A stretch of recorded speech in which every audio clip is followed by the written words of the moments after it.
Hello students, मैं अतुल कुमार। आज हम लोग कक्षा 12वीं के गणित का अध्याय 2 पढ़ेंगे। तो अध्याय 2 पढ़ने से पहले आप लोगों मेरे चैनल पर नए हैं तो कृपया करके सब्सक्राइब कर लीजिए और इसका बेल आइकन ऑन कर लीजिए ताकि इसको जो भी वीडियो मैं डालूं तो उसकी अपडेट आप लोगों को मिलती रहे। तो चलो स्टार्ट करते हैं अपन क्या अध्याय 2। अध्याय 2 क्या कह रहा है? प्रतिलोम त्रिकोणमिति फलन। तो प्रतिलोम त्रिकोणमिति फलन, इसको पढ़ने से पहले अपन लोग क्या जान लेते हैं, त्रिकोणमिति फलन क्या होता है। त्रिकोणमिति फलन आप सभी लोगों ने पिछले साल त्रिकोणमिति 11वीं कक्षा में पढ़ चुके होंगे। क्या होती है त्रिकोणमिति और किस त्रिभुज में काम करती है? यह कौन से त्रिभुज में काम करती है त्रिकोणमिति? समकोण त्रिभुज में काम करती है। कौन से त्रिभुज में? समकोण त्रिभुज में, जिसमें क्या क्या होता है? कर्ण होता है एक भुजा, और क्या क्या होता है? लंब होता है, और क्या होता है? एक तीसरी भुजा आधार होती है। इन त्रिभुजों में क्या काम करती है? अपनी त्रिकोणमिति काम करती है। तो उसी का अपने को आज क्या पढ़ना है? प्रतिलोम त्रिकोणमिति फलन। तो त्रिकोणमिति फलन अपने पास कितने होते हैं? 6 होते हैं टोटल। 6 होते हैं। कौन कौन से होते हैं त्रिकोणमिति फलन? तो उनके बारे में देख लेते हैं। सबसे पहले साइन, फिर क्या होता है? कोसाइन, और तीसरा क्या होता है? टेंजेंट, जिसको टेन भी कहते हैं, और ये कॉट टेंजेंट, जिसको कॉट भी कहते हैं, और क्या सेकेंड मतलब सेक कहते हैं जिसको, और क्या होता है? कोसेकेंड मतलब जिसको कोसेक कहते हैं। तो इनके बारे में थोड़ा सा जान लेते हैं शॉर्ट रूप में, ज्यादा डिटेल में नहीं। तो यहाँ पे देखो, साइन या साइन किस किस के बीच में फलन होता है? ये आर मतलब वास्तविक संख्याएं से किस किस में? -1 से 1 के बीच में। मतलब इसमें ये है क्लोज इंटरवल, मतलब समृद्ध अंतराल कहते हैं इसको। तो इसका मतलब होता है यहाँ पे क्या? ऋण 1, और ये 1 दिया है तो इसका मतलब है यहाँ पे ऋण 1 शामिल है। ठीक है। यह अंतराल एक प्रकार से 2 प्रकार के होते हैं। सबसे शुरू से देखें, एक होता है ये क्लोज इंटरवल, जिसको हिंदी में कहते हैं समृद्ध अंतराल, और इसको कहते हैं ओपन इंटरवल या विवृत अंतराल। क्या कहते हैं? विवृत अंतराल। तो यहाँ पे इसका मतलब होता है ऋण 1 यहाँ लिखा है, मतलब इसमें ऋण 1 शामिल है। और यदि इस टाइप का लिखा है छोटे कोष्टक में ऋण 1 और 1, तो इसका मतलब होता है यहाँ पे ऋण 1 शामिल नहीं है। ऋण 1 से 1 के बीच की संख्याएं शामिल हैं, लेकिन उसमें ऋण 1 शामिल नहीं है, और ये क्या? धन का 1 शामिल नहीं है। इसका क्या मतलब होता है क्लोज इंटरवल का? यहाँ पे ऋण 1 भी शामिल है और क्या? 1 भी शामिल है, मतलब ऋण 1 से 1 के बीच की संख्याएं पूरी शामिल हैं। ठीक है। तो यहाँ पे ये साइन अपना जो फलन होता है वो किस किस संख्याओं के बीच? वास्तविक संख्याओं से किसके बीच? ऋण 1 और 1 के बीच। फिर अगला देखते हैं कोसाइन फलन, या जिसको अपन क्या कहते हैं? कॉस। ये भी किस किस के बीच में फलन होता है?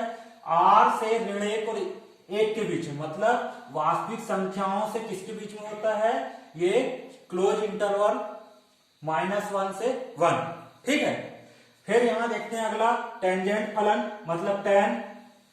टैन किसके बीच में फलन होता है? आर। आर में कौन शामिल नहीं है? ये ऋण लगा है, मतलब यहां शामिल नहीं है। जहां एक्स और एक्स किस प्रकार का है? 2n+1 π/2, मतलब विषम संख्याएं में। 2n+1 का मतलब क्या होता है? विषम संख्या। 2n का मतलब क्या होता है? सम संख्या। तो यहाँ पे n संख्या 2n+1 मतलब विषम संख्या, किसका? ये π/2 का, ये वाली संख्याएं शामिल नहीं है। और n क्या है यहाँ पे? n एक पूर्णांक है। पूर्णांक मतलब धनात्मक संख्याएं और ऋणात्मक संख्याएं। तो n यहाँ पे पूर्णांक है। किस प्रकार की यहाँ पे x शामिल नहीं है? जो विषम पूर्णांक हो। कैसा पूर्णांक हो? विषम पूर्णांक हो π/2 के रूप में। ठीक है।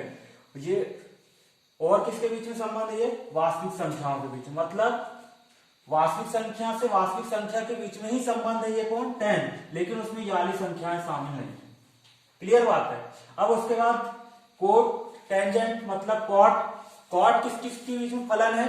कॉट है यहाँ पे आर, मतलब वास्तविक संख्याओं से वास्तविक संख्याओं के बीच, आर के बीच। लेकिन इसमें कौन सी वास्तविक संख्याएं शामिल नहीं है? जिनका मान n हो। n मतलब पूर्णांक हो, वो संख्याओं शामिल नहीं है यहाँ पे।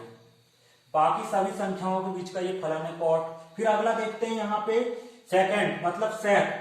सेक किनके बीच का फलन है? सेक में वे वास्तविक संख्याएं शामिल होंगी जिसमें ये कौन सी? विषम संख्याओं में कौन? 2n+π/2 शामिल ना हो, और जहां n क्या है, z है मतलब पूर्णांक है, से कौन सी संख्या है, ये वास्तविक संख्या है और जिसमें क्या शामिल ना हो, ऋण 1 और 1 के बीच संख्याएं शामिल ना हो, लेकिन ऋण 1 और 1 शामिल होगा यहाँ पे। ठीक है, ये है ओपन इंटरवल, मतलब यहाँ पे ये ऋण 1 और 1 शामिल नहीं होगा, मतलब यहाँ पे इसमें तो शामिल हो सकता है r में, यहाँ पे हो सकता है, लेकिन ये इनको छोड़ के, इनके अंदर की संख्याएं छोड़ के। ठीक है, फिर अगला देखते हैं अपने पास क्या है, कोसेकेंट मतलब कॉस, कोसेक मतलब कोसेक। यहाँ पे कौन कौन संख्याएं शामिल हैं, ये किन किन के बीच में फलन है, रियल नंबर मतलब r मतलब रियल नंबर, वास्तविक संख्या है। कैसी वास्तविक संख्या है, जिसमें कौन शामिल नहीं है, n पाई के रूप की संख्या नहीं है, जहां n क्या है, पूर्णांक है, से किसके बीच में संबंध है, ये भी वास्तविक संख्याओं में। और किस प्रकार की वास्तविक संख्या है, जिसमें ऋण 1 से 1 के बीच की संख्याएं ना हो।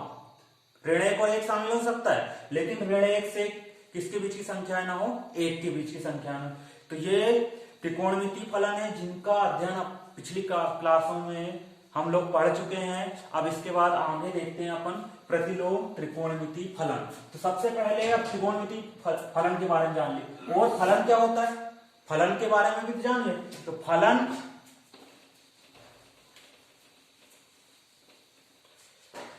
के बारे में आप लोगों ने अध्याय 1 में पढ़ चुके होंगे। फलन एक प्रकार का संबंध होता है।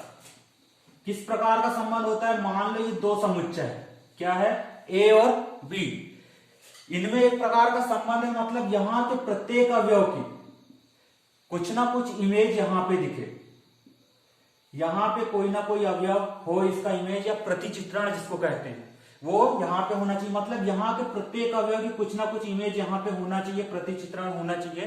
तो उस संबंध को क्या कहते हैं, फलन कहते हैं। फलन एकेकी और अच्छादक क्या होता है, कब होता है, एकेकी और अच्छादक। एकेकी किसे कहते हैं, यहां के प्रत्येक मान के लिए, मान लो x का प्रत्येक मान के लिए, ये सॉरी a के प्रत्येक मान के लिए यहाँ b में इसका एक मान निश्चित होना चाहिए। मान लो कोई अवयव अपन x उठाते हैं, तो यहाँ पे उसकी इमेज अपने को क्या मिलना चाहिए, fx मिलना चाहिए। क्लियर बात है। फिर उसके बाद तो ये फलन कैसा कहलाएगा, अपने को एकेकी कहलाएगा। और केवल कितने मान मिलना चाहिए, एक मान मिलना चाहिए। यदि एक से ज्यादा मान मिल गए एक के, तो ये कैसा फलन कहलाएगा, बहुएकी फलन कहलाएगा। तो एकेकी का मतलब यहाँ का कोई भी अवयव उठा लो, उसका कितना मान होना चाहिए, एक मान होना चाहिए। ठीक है। फिर उसके बाद आच्छादक किसे कहेंगे, आच्छादक उस फलन को कहेंगे कि यहाँ के जितने भी अवयव हों, किसके, समुच्चय बी के जितने भी अवयव हों, वो किसी ना किसी ए के समुच्चय का मान होना चाहिए। मतलब यहाँ जितने भी एफ हों, वो किसके मान होना चाहिए, ए के होना चाहिए, यहाँ कोई खाली नहीं रहना चाहिए। तो उस फलन को क्या कहते हैं, आच्छादक फलन कहते हैं। तो अब आते हैं अपने मेन टॉपिक के ऊपर। तो अपना प्रतिलोम त्रिकोणमितीय फलन के बारे में समझ चुके, फलन क्या होता है ये भी आप लोग जान चुके। अब प्रतिलोम त्रिकोणमितीय फलन मतलब त्रिकोणमितीय फलन का प्रतिलोम क्या कहलाएगा, प्रतिलोम त्रिकोणमितीय फलन। और वो फलन कैसा होना चाहिए, पहले त्रिकोणमितीय फलन कैसा होना चाहिए, एकेकी और आच्छादक होगा, जब इसके प्रतिलोम त्रिकोणमितीय फलन का अस्तित्व होगा। ठीक है। तो अब इसके बारे में देखते हैं प्रतिलोम त्रिकोणमितीय फलन। तो इसमें इसके क्या होते हैं, डोमेन, रेंज, सब कुछ के बारे में देखते हैं। तो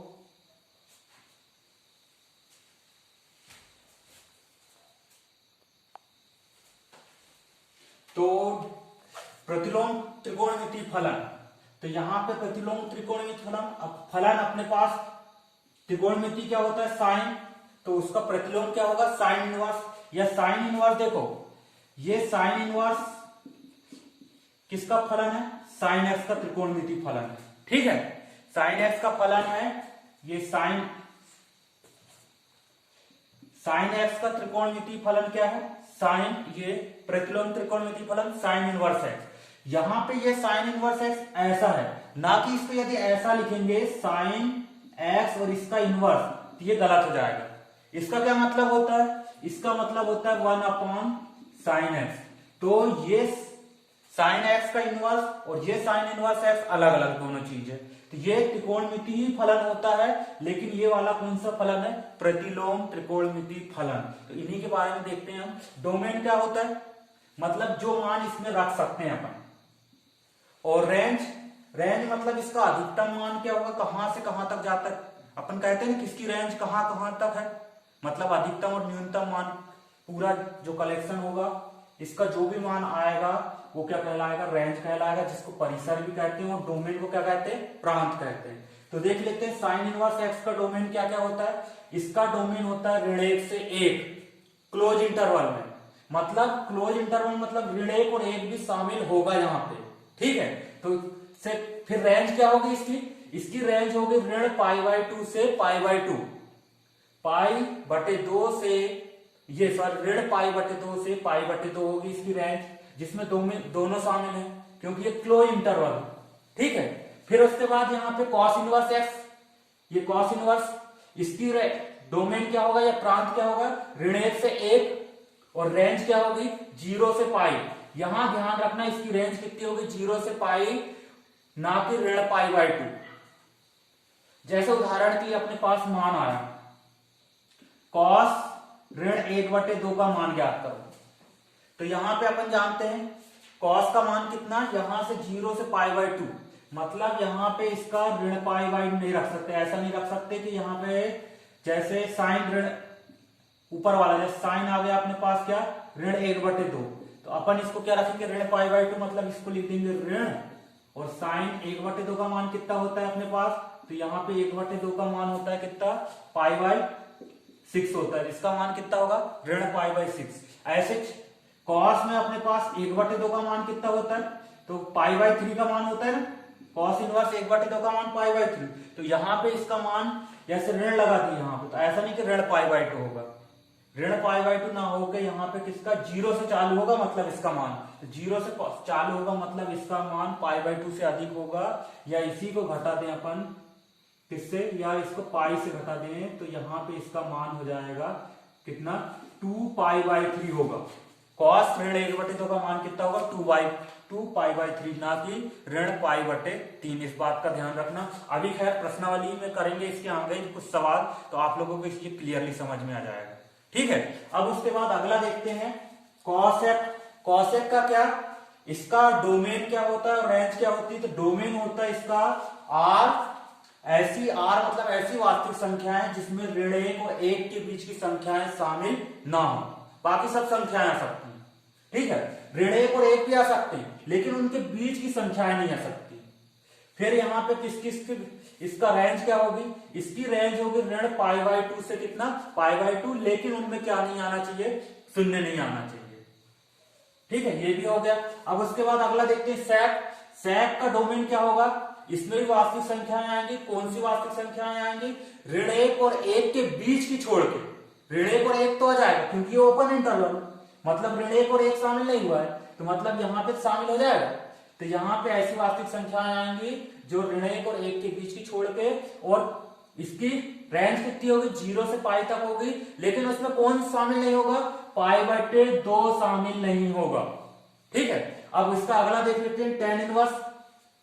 इसकी क्या डोमेन क्या होगा या प्रांत क्या होगा, आर मतलब रियल नंबर वास्तविक संख्याएं होंगी, और रेंज कितनी होगी ऋण π/2 से π/2 के बीच की संख्याएं जिसमें ये शामिल नहीं है, क्लियर। ओपन इंटरवल का मतलब ये शामिल ना हो। फिर यहां पे कॉट इनवर्स, ये इसमें वास्तविक संख्याएं आएंगी, और किस किस के बीच की संख्याएं आएंगी 0 से π के बीच की संख्याएं, ठीक है। तो आज की क्लास में इतना ही स्टूडेंट्स। अगली क्लास में हम इसके प्रश्नावली बेस्ड क्वेश्चन देखेंगे। यदि ये क्लास अच्छी लगी तो इसे लाइक और शेयर कीजिए, और मेरे चैनल को सब्सक्राइब कीजिए, और सब्सक्राइब करने के बाद उसके बाजू में जो बेल आइकन की बटन है उसको भी प्रेस कर दीजिए, ताकि मैं नए वीडियो बनाऊं तो आप तक अपडेट पहुंचते रहे। धन्यवाद।